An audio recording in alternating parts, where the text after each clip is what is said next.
Black American and Korean relations is not my niche, I promise. But I had to make this video because I feel like I learned something. So someone commented on one of my last videos, there would be no K-pop, there would be no Korean fried chicken if it wasn't for black culture. And my initial thought was, yeah, with K-pop, I totally agree. It's not like there was a huge population of black people living in Korea that were inventing jazz and the blues and hip hop and R&B alongside of Koreans, which eventually became K-pop. That's not the case. It was more like Koreans saw some shit on TV and they're like, we could do that. But then I had to kind of think about Korean fried chicken because yes, black GIs after the Korean War missed home during Thanksgiving, and they're like, "Well, Korea doesn't have any turkeys, but you know what would feel like home during Thanksgiving? Let's fry up some chicken." They showed some Korean soldiers how to do this, and then Korean soldiers and Koreans in general took that and ran with it. And now you got Korean fried chicken, which looks nothing like Southern fried chicken. It's double battered, double fried, so it's extra crispy, smaller chunks, sometimes boneless. It's smothered in gochujang or soy garlic sauces, comes with sesame seeds, spring onions, and Korean sides. So, totally different thing. And the frying techniques that were shown to black Americans to invent fried chicken was given to them by Scottish immigrants. And if you look at fried chicken around the world, not all of it is influenced by black people. Like karaage, it was Chinese immigrants that came to Japan that showed Japanese people frying techniques, and they eventually used that to fry up and batter chicken. And it's totally different from Southern fried chicken. So black people are not the originators of fried chicken because those frying techniques were brought from Scotland, and fried chicken in general has its roots back in ancient China, ancient West Africa. And black people are not the sole innovators of fried chicken because you see how different countries' fried chicken looks. Then how much credit can I give black people for Korean fried chicken?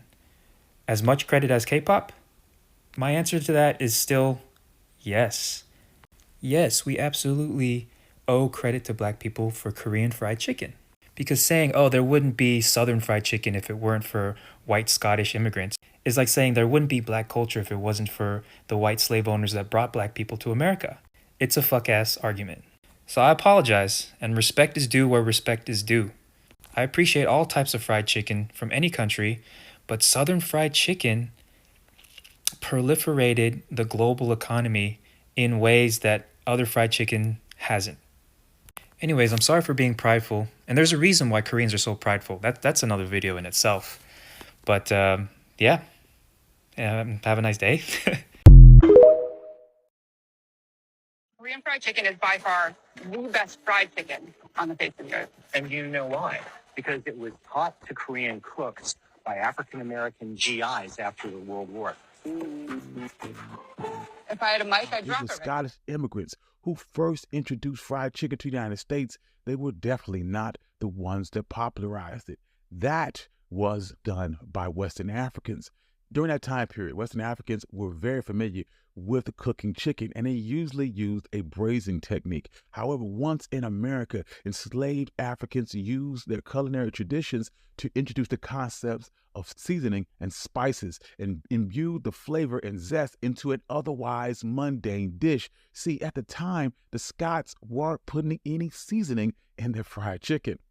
Upon arrival, enslaved people found themselves in an alien landscape amidst an unfamiliar food and culinary norms. Nonetheless, they were expected to utilize the ingredients that were accessible to them while continuing to draw on their deep culinary traditions. African culinary habits brusquely featured poultry and fowl, and chicken played a significant role, making this an easily adaptable ingredient when they reached the New World. Their culinary skill and ingenious improvisation of the enslaved people played a huge role in the growth and popularity of fried chicken. They combined their African cooking techniques with already available ingredients in America to create something completely different. For example, West African cultures use palm oil most often for frying foods. However, in America, enslaved Africans had to switch to using lard or pig fat or fat of other animals to fry chicken.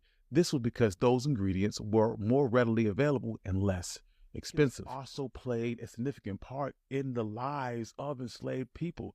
Chickens were amongst the few animals that enslaved people were permitted to keep and care for, and they became a key part of their meals. Raising chickens was manageable and presented enslaved people with an opportunity to express some level of independence. Chickens also had economic importance because sometimes enslaved people were allowed to trade or sell their surplus eggs and meat for other goods. However, if a chicken fell sick or died, enslaved people were forced to eat it to avoid wasting the food.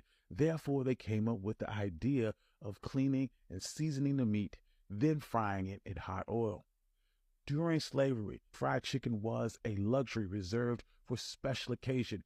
Although the recipe is extremely simple, preparing it took a lot of time, effort. Not everyone had access to the right kitchen tools or even the access to available poultry. Still, as more and more people tasted fried chicken, it began to disseminate across the South, and by the end of the Civil War, the connection between African Americans and fried chicken was already firmly established.